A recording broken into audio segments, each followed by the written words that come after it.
want to talk about preventing hemorrhoids as we go through perimenopause and menopause. So it's really common for the tissue of the perineal area. So this is the area between the vagina and the anus. It's really common for us to get more dehydration and vaginal dryness, but that isn't just in the vagina. Like you can experience that in the anal area and also in this perineal area. And so the number one thing you can do to help prevent hemorrhoids is improve your pelvic floor health. The healthier your pelvic floor, the less vaginal dryness you experience. Now, absolutely, do people benefit from vitamin E suppositories or doing some kind of topical estrogen? Yes, that is valid and that is shown in the research time and time again.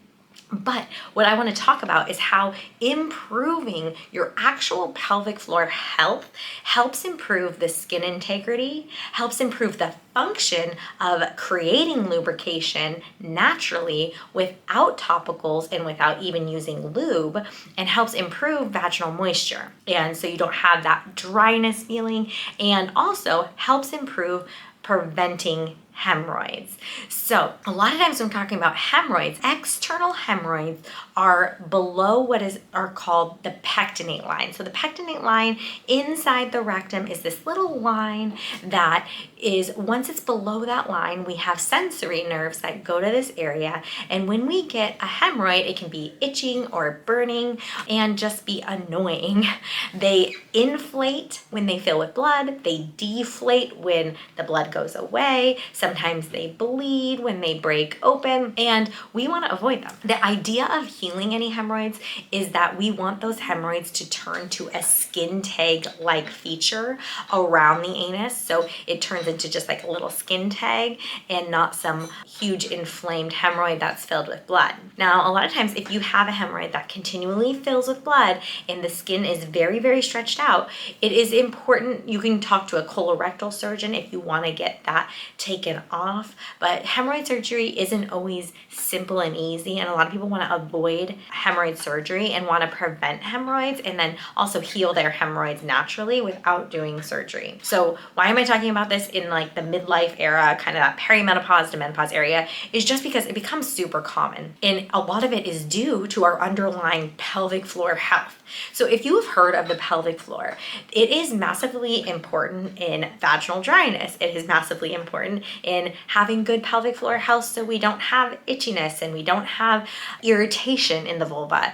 And so we can continue to have good intimate relationships with partners. And so you can continue to have climax. It's really important to have good pelvic floor health so you're not peeing your pants or having constant leakage, which can then also compromise the skin integrity. It's important to have good pelvic floor health so you're not having a lot of constipation, diarrhea, again, all impacting the tissue around the anus. So these are all important factors when considering how do we prevent the hemorrhoids. So if I've listed anything that you're like, I have that, I leak, I have constipation, I have, painful intercourse, or I'm not even able to climax, any of these factors that I'm listing here would be a great indicator for you to go seek out a pelvic floor physical therapist, someone that can help you address those issues, because addressing those issues holistically with a pelvic floor physical therapist is going to help improve the integrity, the health, the wellness of the pelvic floor musculature itself. And when you improve the health of the pelvic floor musculature, you are improving your longevity. Follow me on this. You are preventing hemorrhoids as well. And so when we are talking about all of these factors, they all contribute to pelvic floor health. So I'm going to deep dive now into more the hemorrhoid picture. So if you have hemorrhoids or you're actively looking to prevent hemorrhoids, here are some key things that you must know. And I'll give you one exercise that you can do to truly help you create a picture where you're not having hemorrhoids, or you're preventing your hemorrhoids from getting worse, and or you are preventing them in general. Because let's be real, no one wants a hemorrhoid, a ball full of blood in the butt, not comfortable. Okay, great. Now we have that understanding. This is the perineal area that I showed you earlier. And when this pelvic floor muscle is healthy, it can contract, it can relax, and it can overstretch. And that's what we need the healthy pelvic floor muscle to do. And when you breathe your pelvic floor muscles should move. So when you inhale, you take a deep breath into your belly, your pelvic floor muscles open. When you exhale, your pelvic floor muscles should close. Most women that we work with in our clinic actually have very tight and cemented pelvic floors that don't move a whole lot and really don't move when they breathe like they should.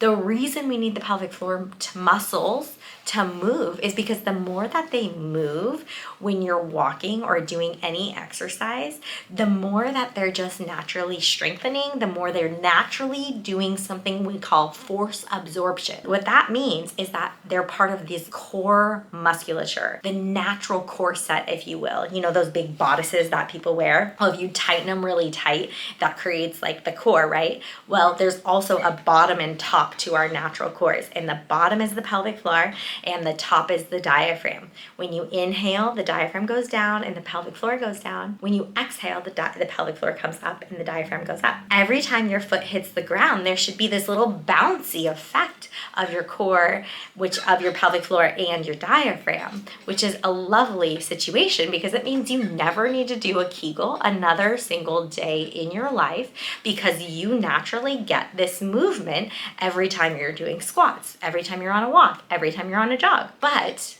if your pelvic floor is unhealthy and doesn't move and is pretty cemented, then you're not getting that movement, and you want to improve the health of your pelvic floor so you start to get that force absorption, which is going to take the pressure off your hips, your knees, your back, your sciatic nerve, all of it. And also what it's going to do is when you start to get that motion of a healthy muscle, you allow the tissue to move, allowing the nerves to go to the tissue, which is going to reduce any itching and burning sensation that the nerves are giving you, and it's going to allow blood flow to penetrate these muscles, allowing good oxygen exchange, allowing you to have a natural lubrication back. And also, when the blood vessels aren't so constricted by a cemented pelvic floor, then the blood doesn't have to work so hard to get to the tissue it needs to go to, which is going to decrease your risk of a hemorrhoid. So in order to heal hemorrhoids naturally, holistically, without surgery and without, having to go the medication route, what we do is we improve the health of the pelvic floor, the general pelvic floor, giving the pelvic floor a range of motion, restoring blood flow, restoring muscle movement, and then that is going to take the pressure off of the blood vessels that are inflaming and filling with blood, in the vasculature that's filling with blood, allowing the blood to not have to work so hard to get to the tissue, which is going to make it so we don't pop out a hemorrhoid because of the increased pressure of the tissue. So the more dynamic we can get the tissue, the healthier it's going to be, the less likelihood we're going to have of hemorrhoids. And if you have these chronic hemorrhoids, the best thing you can do is work with a pelvic expert physical therapist to regain range of motion of your pelvic floor, get yourself the best possible pelvic health possible, and that means it's going to take pressure off your back, it's going to take pressure off your hips, and you are going to feel really, really good in your own skin. And the pelvic floor is the key to longevity. It is the key to optimizing your wellness. It is the key to making every workout you do count so that you're not working out things that shouldn't be not working. A lot of times people will do like a leg exercise and their quads will be burning, but it should have been their butts that were burning. And, really working on developing their glute muscles because that's what's going to be helpful in their strengthening program.